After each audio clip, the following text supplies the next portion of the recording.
사랑하는 성도 여러분, 그리스도인은 고난의 먹구름 속에서 둘러싸여 있을 때 미리 감사의 북을 쳐야 합니다. 미리 감사의 북을 치면서 믿음으로 전진해야 합니다. 사단이 불평과 원망으로 시험에서 깊은 좌절에 빠뜨리지 못하게 하기 위해서 감사의 북소리로 사단을 물리쳐야 하는 것입니다. 고난의 먹구름에 갇혀서 전혀 앞이 보이지 않을 때 그 속에서 치는 감사의 북소리는 반드시 하늘에 계신 하나님 앞으로 올라가게 되고 전달되게 됩니다. 하나님께서는 그 감사의 북소리를 들으시면서 마음에 큰 위로를 받게 되실 것입니다.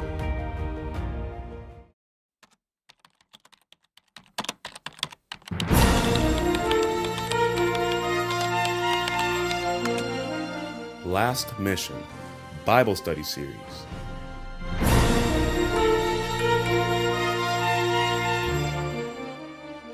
안녕하십니까?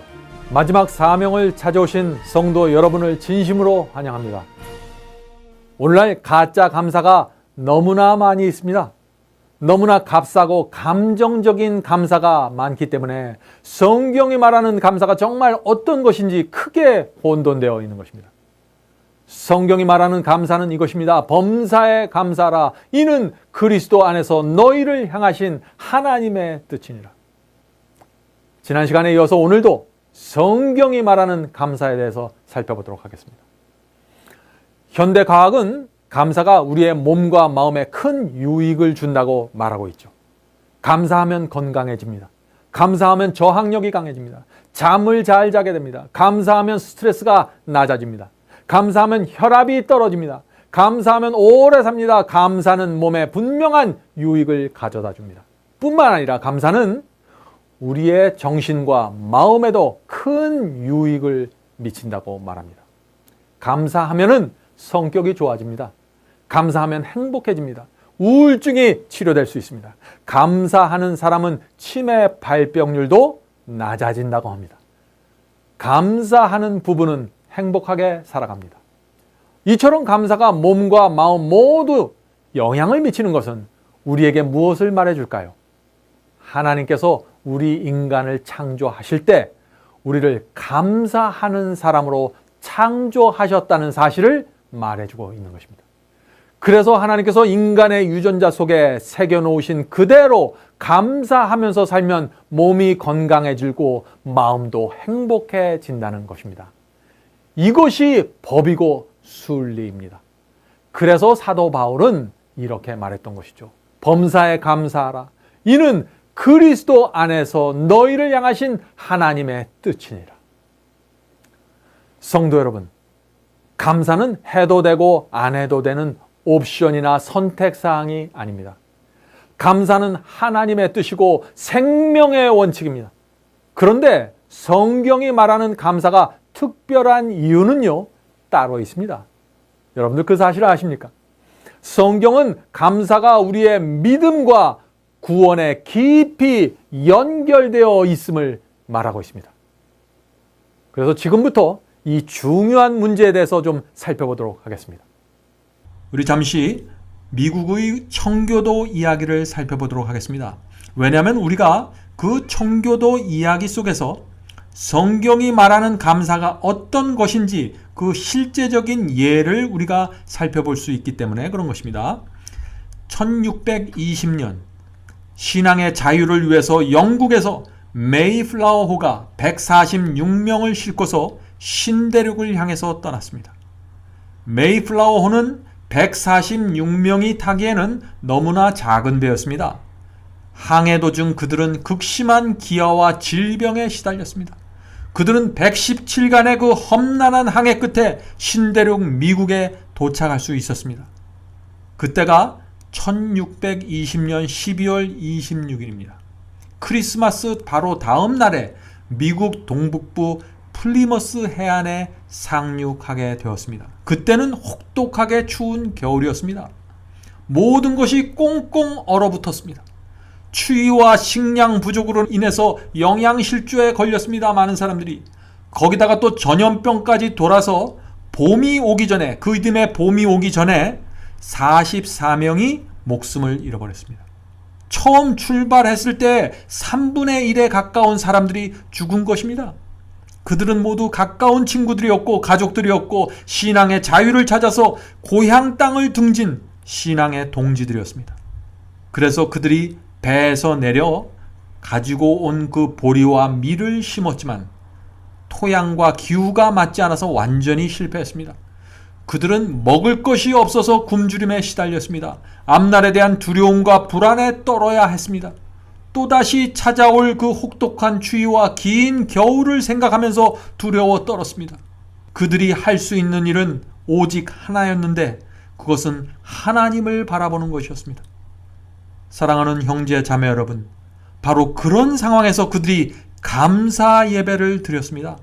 그것이 지금까지 내려오고 있는 미국의 최대 명절인 추수감사절 예배의 시작입니다. 요즘 우리가 드리는 그 추수감사절 예배는 1년 동안 수확한 것을 이렇게 앞에다 쌓아놓고서 드리는 예배이죠.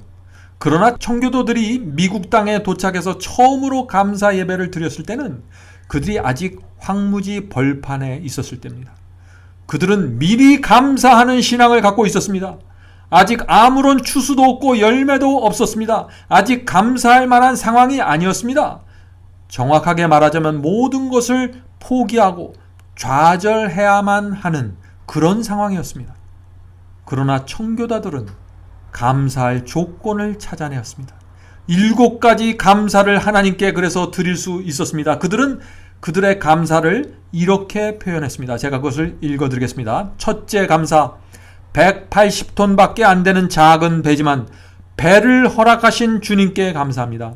둘째 감사, 평균 시속 2마일로 항해했지만 이 2마일은 아주 천천히 가는 항해죠. 평균 시속 2마일로 항해했지만 117일 동안 계속해서 전진할 수 있었음을 감사합니다.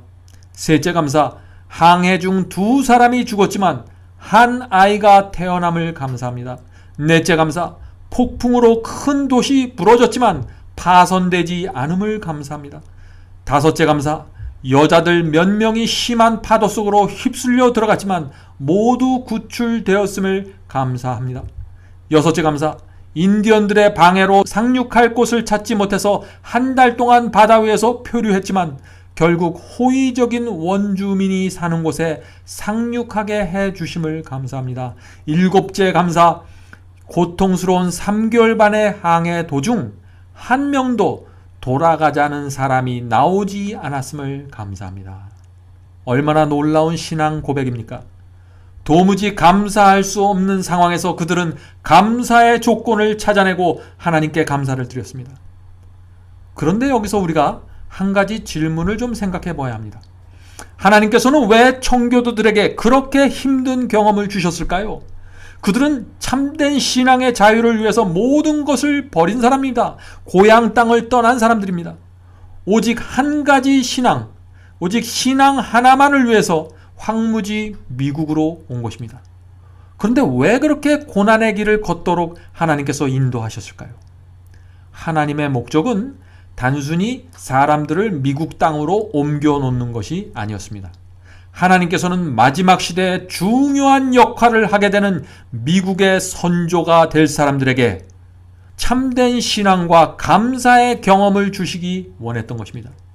눈에 보이는 모든 것이 어둡고 희망이 없어도 주님의 손을 굳게 붙잡고 서이면서 하나님 한 분만 의지하는 믿음을 배우기 원하셨던 것입니다.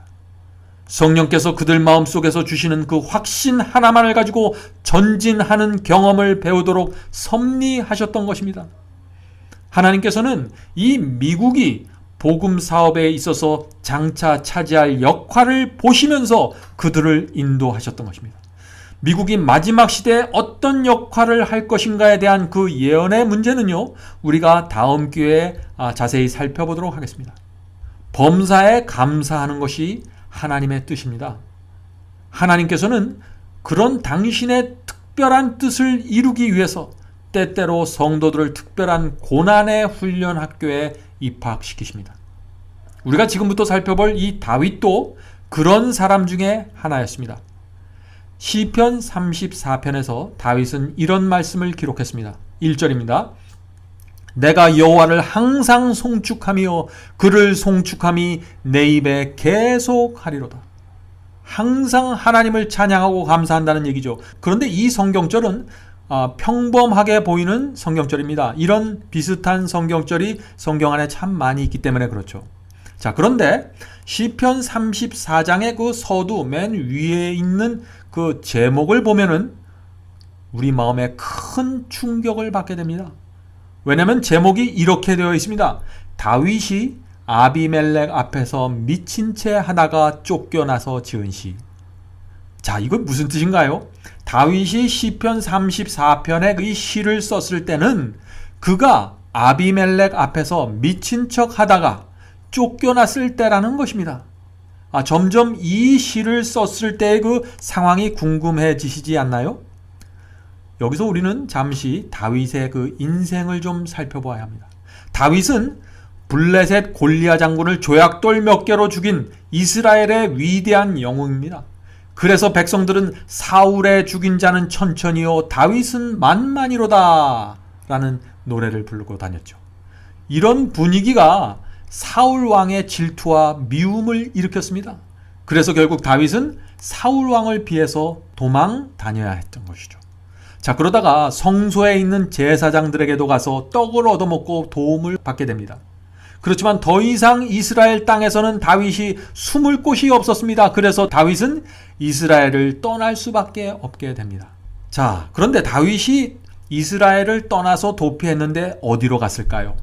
성경은 그가 블레셋으로 갔다고 말하고 있습니다. 참 이상한 일이죠. 블레셋은 원수의 나라입니다. 그런데 왜 그곳으로 갔을까요? 이스라엘보다는 차라리 블레셋이 안전하다고 생각한 것입니다. 다윗은. 그만큼 이 도망자 다윗의 상황이 절박했던 것입니다. 자, 그런데 어떤 문제가 생겼습니다. 무슨 문제일까요? 블레셋 사람들이 다윗을 알아보게 된 것입니다. 블레셋 사람들은요, 골리앗 장군을 죽인 다윗을 너무나 잘 알고 있었습니다. 그들이 다윗을 어떻게 했을까요? 당연히 죽이려고 했겠죠. 그 위기의 상황에서 다윗이 어떻게 했을까요? 바로 여기에 대한 대답이 사무엘상 21장 13절에 나옵니다. 참 기가 막힌 말씀이 나옵니다. 그 말씀을 읽어보겠습니다.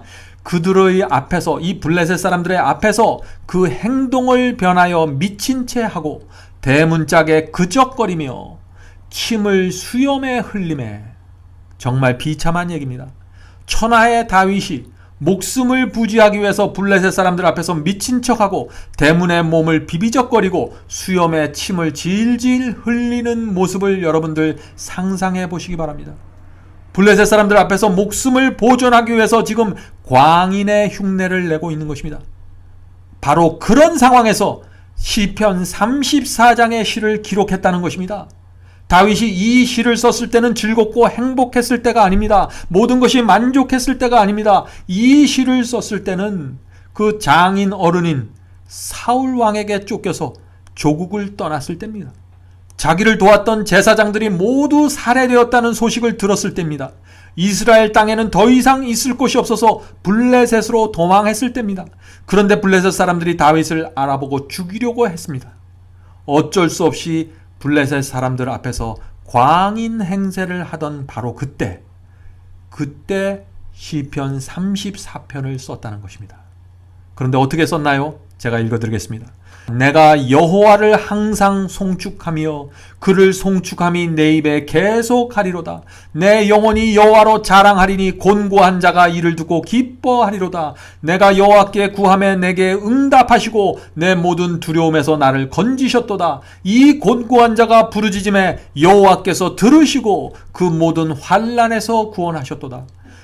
여호와의 사자가 주를 경외하는 자를 둘러 진치고 저희를 건지시는도다. 너희는 여호와의 선하심을 맛보아 알지어다. 그에게 피하는 자는 복이 있도다. 참 이거 상황에 너무나 맞지 않는 이야기입니다. 그러나 이 속 깊은 곳에 감사가 있는 것입니다. 사랑하는 성도 여러분, 다윗은 믿음이 무엇인지 아는 사람이었습니다. 감사가 무엇인지 아는 사람이었습니다. 다윗은 칠흑같이 어두운 상황 속에서 도무지 벗어날 수 없을 것 같은 그런 상황 속에서 믿음으로 하나님의 구원을 바라보았습니다. 그리고 미리 감사했습니다. 사랑하는 성도 여러분, 하나님께서는 분명한 목적과 이유를 가지고 다윗을 낮고 낮은 그 어두운 바닥으로 떨어뜨리는 경험으로 인도하셨습니다. 하나님께서는 왜 그렇게 하셨을까요? 하나님께서는 이제 곧 다윗을 이스라엘에서 가장 높은 왕으로 앉혀야 했기 때문에 그것을 허용하셨던 것입니다. 그래서 가장 높은 왕좌에 앉기 전에 한 치 앞도 보이지 않는 캄캄한 고난의 학교에 입학시켰던 것입니다. 그 학교에서 오직 하나님 한 분만을 의지하는 법을 다윗은 배워야 했습니다. 고난 속에서 미리 감사하는 신앙을 배워야 했던 것입니다. 그것이 하나님께서 높이 들어서 사용하는 종들은 반드시 배워야 할 경험이 되는 것입니다. 제가 참 좋아하고 존경하는 여집사님 한 분이 계십니다. 그분은 오랜 세월 동안 참 고난이 많은 삶을 살았습니다. 한 번은 그 집사님이 저에게 이런 간증을 했습니다. 제가 고난을 많이 당하고 나니까 이제 앞북을 치는 신앙을 조금 배우게 되었습니다. 자, 앞북을 치는 신앙, 그것이 무엇일까요? 고난 속에서 하나님의 구원이 보이지 않을 때 미리 감사하는 신앙이 앞북을 치는 신앙입니다. 많은 사람들이 힘들고 어려울 때 불평하고 원망하다가 고난이 다 지나가고 평화로워지면 그때 감사하고 행복해하죠. 그것은 뒷북을 치는 신앙입니다. 앞북을 치는 신앙이 있고 뒷북을 치는 신앙이 있는 것입니다. 사랑하는 성도 여러분, 그리스도인은 고난의 먹구름 속에서 둘러싸여 있을 때 미리 감사의 북을 쳐야 합니다. 미리 감사의 북을 치면서 믿음으로 전진해야 합니다. 사단이 불평과 원망으로 시험에서 깊은 좌절에 빠뜨리지 못하게 하기 위해서 감사의 북소리로 사단을 물리쳐야 하는 것입니다.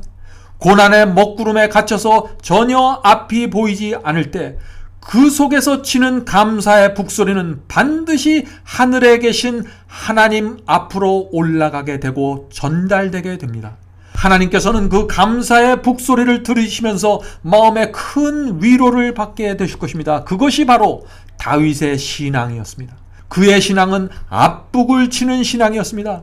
시편 34장에서 다윗은 완전한 절망 가운데 있었죠. 그런 상황 속에서 여호와의 사자가 자신을 둘러 진치고 있다는 사실을 그는 보는 것처럼 말했습니다. 그것이 바로 7절에 있습니다. 여호와의 사자가 주를 경외하는 자를 둘러 진치고 저희를 건주시는도다. 그리고 8절에 이어서 하나님의 선하심이 전혀 보이지 않음에도 불구하고 이렇게 말하고 있는 것입니다. 너희는 여호와의 선하심을 맛보아 알지어다. 그에게 피하는 자는 복이 있도다. 이것이 미리 감사하는 신앙입니다. 미리 감사하는 신앙을 가져야만 사도 바울이 말씀하신 범사에 감사하라. 이는 그리스도 예수 안에서 너희를 향하신 하나님의 뜻이니라. 이 말씀이 이루어질 수 있는 것입니다. 사도 바울은 온 하늘이 우리를 지켜보고 있다고 말하고 있습니다. 고린도전서 4장 9절에 그 말씀이 있습니다. 우리는 세계 곧 천사와 사람에게 구경거리가 되었노라. 지금 온 하늘과 천사들이 무엇을 구경하고 있다는 것인가요? 고난이 올 때 고난 속에서 우리가 어떤 믿음을 지키고 있는 것을 내려다보고 있다는 것입니다. 고난 속에서도 우리가 여전히 하나님을 신뢰하고 감사하는가를 지켜보고 있다는 것입니다. 사단의 공격과 시험이 우리에게 다가올 때 그리스도의 피로 산 성도들이 여전히 감사하면서 하나님께 영광을 돌리고 있는지 지켜본다는 것입니다. 사랑하는 형제 자매 여러분, 고난 속에서 감사하기 위해서는 우리가 그 고난이 왜 오는지를 잘 이해해야 합니다.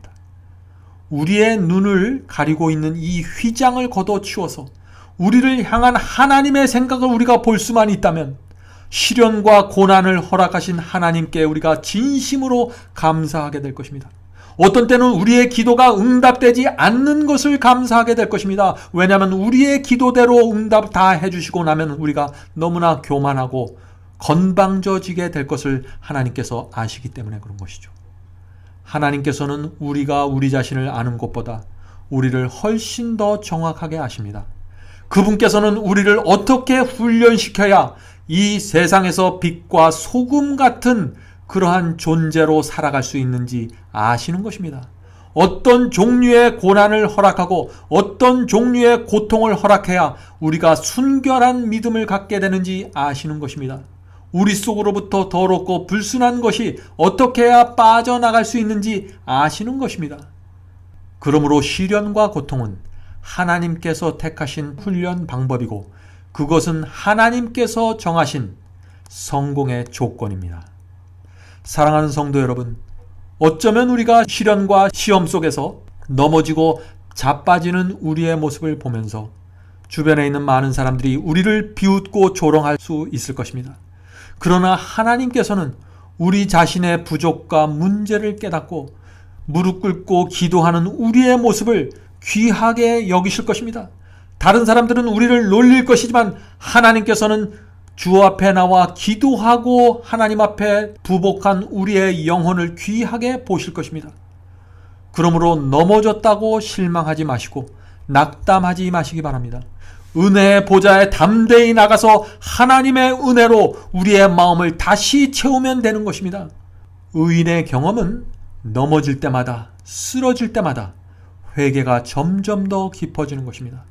그래서 넘어지는 것처럼 보이지만 더 높은 영적 경험으로 올라가게 됩니다. 넘어지고 죄를 범해서 구원을 잃어버리는 것이 아닙니다. 회개하지 않기 때문에 구원을 잃어버리는 것입니다. 회개란 예수님 앞으로 달려나가 죄를 던져서 버리는 것입니다. 그러므로 누구든지 하나님께 나가 이런 기도를 드리면 하늘의 문은 활짝 열려지게 됩니다. 이런 기도입니다. 주여 저를 불쌍히 여겨 주시옵소서. 저는 더 이상 이 죄가 싫습니다. 더 이상 욕심을 채우면서 저만 생각하면서 살아가고 싶지 않습니다. 저를 이기심과 교만으로부터 구원하여 주시옵소서. 고난은 우리를 구원하기 위해서 베푸시는 하나님의 은혜입니다. 그래서 사도 베드로는 이런 말을 했던 것입니다. 베드로전서 4장 12절 13절입니다. 사랑하는 자들아, 너희를 시련하려고 오는 불시험을 이상한 일 당하는 것 같이 여기지 말고 오직 너희가 그리스도의 고난에 참여하는 것으로 즐거워하라. 이 불시험을 당할 때, 갑자기 시험을 당할 때, 뜨거운 시험을 당할 때 이상하게 생각하지 말라는 것입니다. 오히려 그 고난에 참여하는 것을 즐거워하라 하는 것입니다. 여기서 이 즐거워하라는 표현을 영어 성경에 보면 rejoice라고 했습니다. rejoice.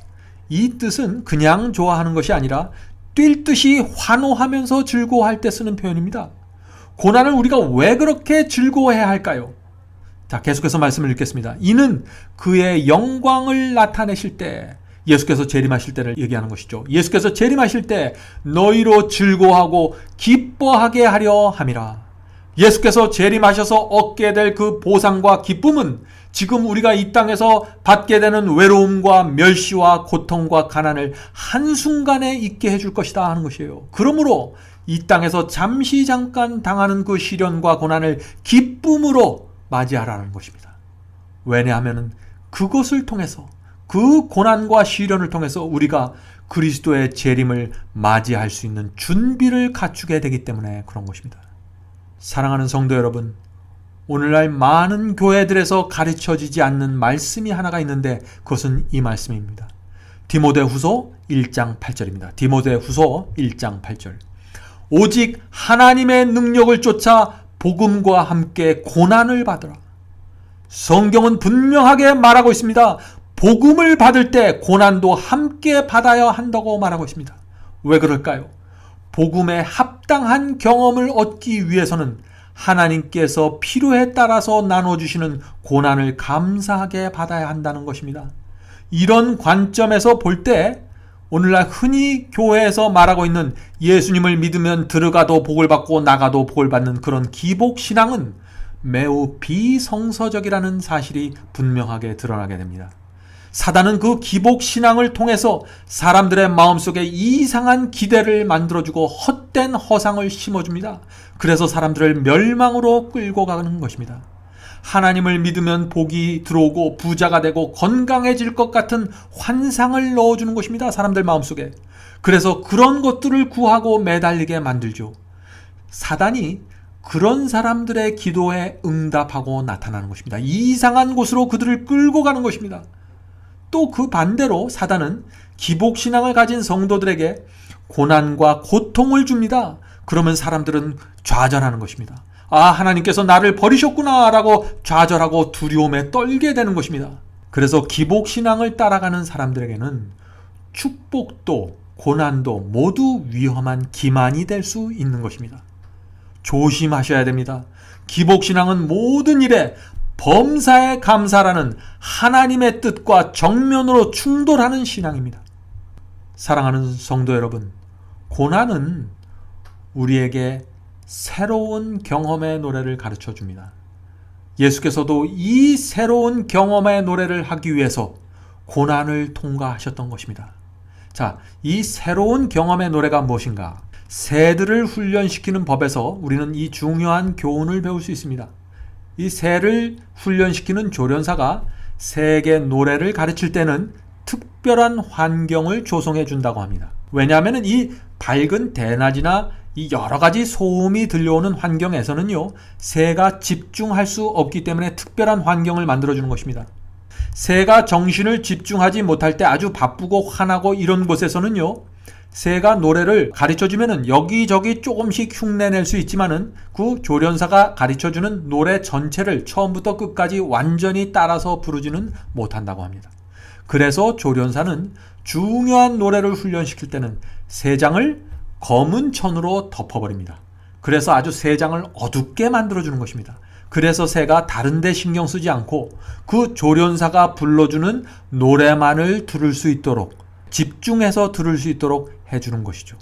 자, 그렇게 여러 번 반복시켜서 훈련시킨 다음에 새를 밝은 곳으로 내놓고 사람들이 많은 곳에 내놓고 노래를 하라고 명령을 하면은 그 새는 어둠 속에서 배운 그 새 노래를 아름답게 부른다고 합니다. 사랑하는 형제 자매 여러분, 하나님께서도 그와 같은 방법으로 우리를 훈련시키시는 것입니다.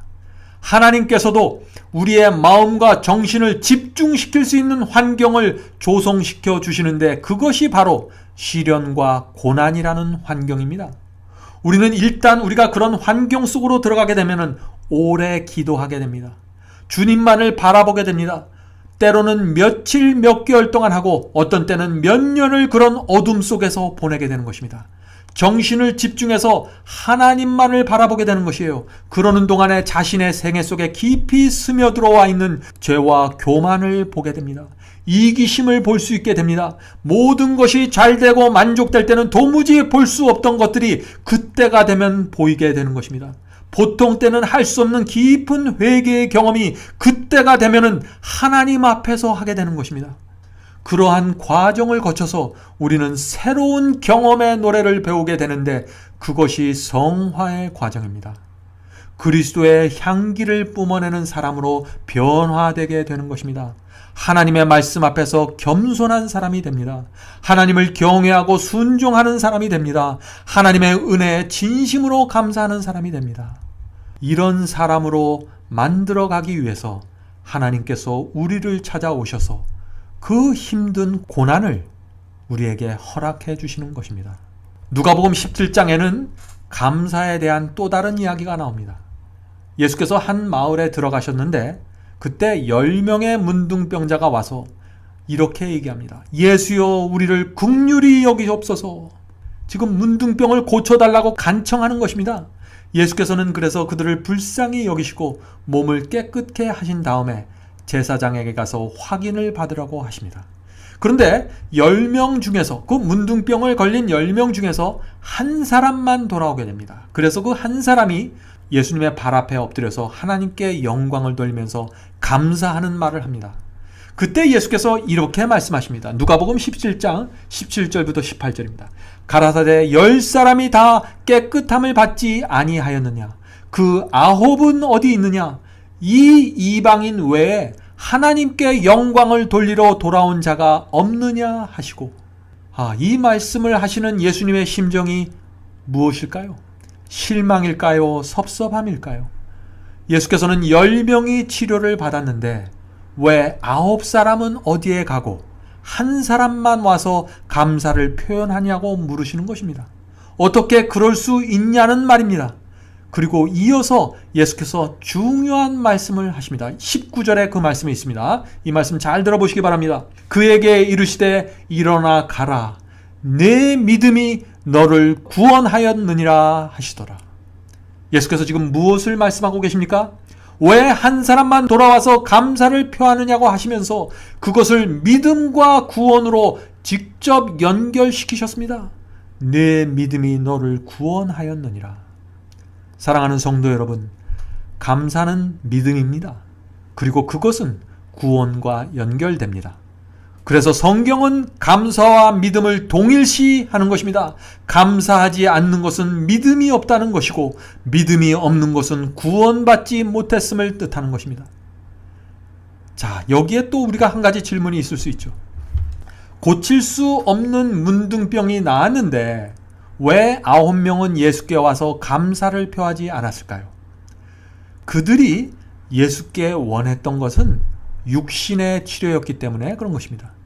피부에 생긴 문둥병을 고치기 원했던 것입니다.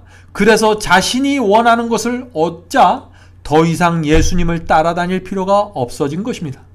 그들은 그들 마음속에 있는 그 무서운 죄의 문둥병에는 관심이 없었습니다. 그들에게 있어서 예수님은 단지 피부를 깨끗게 하는 수단이 되었습니다. 예수님은 그저 피부 관리사였습니다. 그들에게 있어서는.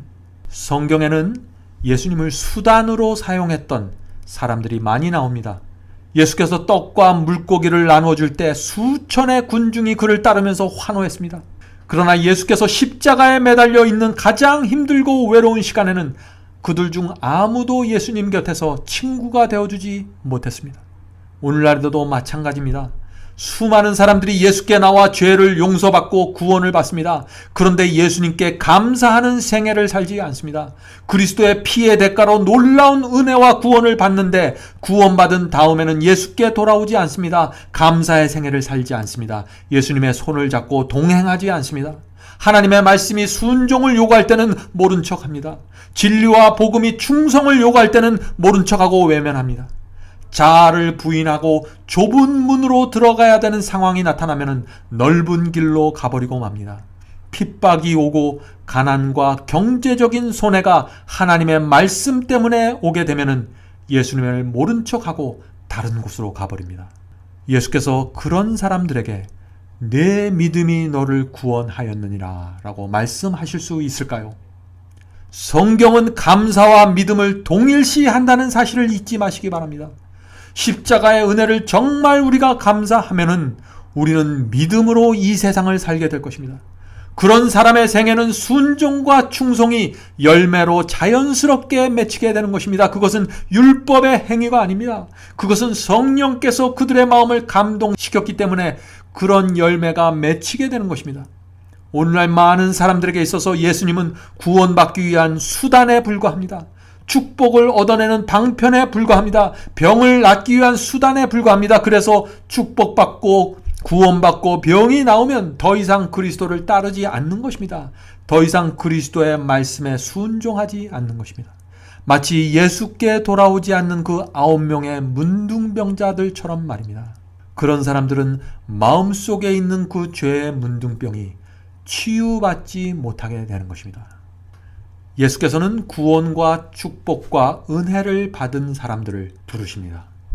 아무든지 나를 따라오려거든 자기를 부인하고 자기 십자가를 지고 나를 쫓을 것이니라 라는 초청의 말씀을 오늘날 저와 여러분에게 주고 계십니다. 그러나 길이 너무 좁고 협착하다고 불평하면서 그분의 초청을 거절하게 되면 우리는 구원을 잃어버릴 수밖에 없는 상황으로 우리 자신을 놓게 되는 것입니다. 사랑하는 성도 여러분, 예수님은 수단이 아닙니다. 예수 그리스도는 우리 신앙의 삶의 목적이 되어야 됩니다. 시작과 끝이 되어야 합니다. 예수께서는 우리의 전체가 되어야 합니다. 그래야 예수님이 내 안에 계시고 내가 예수 안에 거하게 되는 것입니다. 그래야만 순종과 의의 열매를 맺게 되어 영생에 이르게 되는 것입니다. 사랑하는 성도 여러분, 오늘 우리는 감사에 대한 진리를 살펴보았습니다. 오늘 나눈 말씀이 정말 진리라면 이제부터 여러분의 생애를 감사로 채워나가게 되시기를 제가 간절히 바랍니다. 끝으로 잠언 15장 30절의 말씀을 살펴보고 말씀을 마치도록 하겠습니다. 눈에 밝은 것은 마음을 기쁘게 하고, 자, 눈이 밝다는 말은 우리의 영적 분별력이 밝다는 뜻입니다. 영적 분별력은요, 정직한 마음으로, 편견이 없는 마음으로 하나님의 말씀을 깊이 살펴보고 공부하고 그것을 받아들일 때 얻어지는 것입니다. 이 영적 분별력은요, 하나님의 말씀을 양심으로 읽을 때 얻어지는 것입니다. 하나님의 말씀은 눈으로 읽는 것이 아닙니다. 하나님의 말씀은 우리의 마음으로, 우리의 양심으로 읽는 것입니다. 그래서 그 하나님의 말씀이 우리의 양심을 씻어줘야만 우리의 영적 분별력이 깨끗해지면서 밝아지는 것이죠. 자, 그런데 영적 분별력이 있으면은 마음이 기뻐진다고 지금 성경절이 말하고 있어요. 눈이 밝은 것은 마음을 기쁘게 하고 라고 했으니까. 자, 그런데 영적 분별력이 있으면 왜 마음이 기뻐질까요? 영적 분별력이 있는 사람은 성경 말씀 속에서 진리를 분별하고 참된 복음을 찾으니까 마음이 기쁘고 행복해지는 것입니다. 영적 분별력이 있는 사람은 거짓 복음과 사단의 기만이 다가올 때 그것을 금방 알아보고 거절할 수 있기 때문에 마음이 기뻐지는 것입니다. 자, 다시 한번 읽겠습니다. 눈에 밝은 것은 마음을 기쁘게 하고 좋은 기별은 뼈를 윤택하게 하느니라. 좋은 기별은 뼈를 윤택하게 한다고 했습니다. 자, 이것이 어떻게 된 연관성을 우리가 좀 살펴봐야 합니다. 영적 눈이 밝으면은 좋은 기별이 어떤 것인지 알게 됩니다. 어떤 분이 말씀을 전하고 어떤 글을 읽을 때 이것이 좋은 기별인지 나쁜 기별인지 영적 눈이 밝은 사람은 알게 됩니다. 영적 눈이 밝으면은 진짜 복음과 가짜 복음을 구별할 수 있게 됩니다. 자, 그런데 좋은 기별은 어떤 기별이길래 우리의 뼈를 윤택하게 할까요? 좋은 기별은 이것입니다. 하나님의 말씀을 정확하게 풀어서 전달하는 기별이 좋은 기별입니다.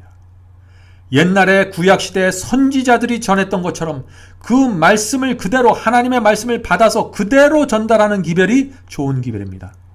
진리를, 하나님의 말씀을 인간의 기호에, 입맛에 맞춰서 이렇게 저렇게 바꾸는 것이 아닙니다. 성경에 기록된 그 하나님의 말씀 그대로 전달하는 기별이 좋은 기별입니다. 인간의 손때가 묻은 그 죽은 교리가 아니라 하늘의 생명이 담겨져 있는 하나님의 말씀 그대로를 전달하면은 우리가 그대로를 받게 됩니다. 그러면 우리의 뼈가 윤택해지면서 우리의 마음이 감사와 풍요로 채워지게 됩니다. 마음이 그렇게 변화되니까 풍요롭고 행복해지니까 잔뜩 움켜쥐고 있던 것들을 이웃들에게 나눠줄 수 있는 것입니다.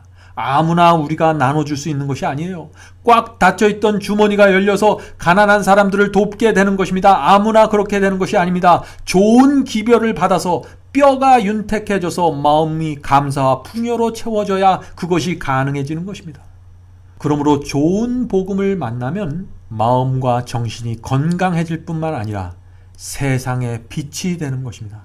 좋은 기별을 받은 그리스도인은 아름다운 마음과 선한 행실 때문에 하나님께 영광을 돌리면서 살아가게 되는 것입니다. 그래서 마태복음 5장 16절에 이런 말씀이 있는 것입니다. 이같이 너희 빛을 사람 앞에 비추게 하여 저희로 너희 착한 행실을 보고 하늘에 계신 너희 아버지께 영광을 돌리게 하라.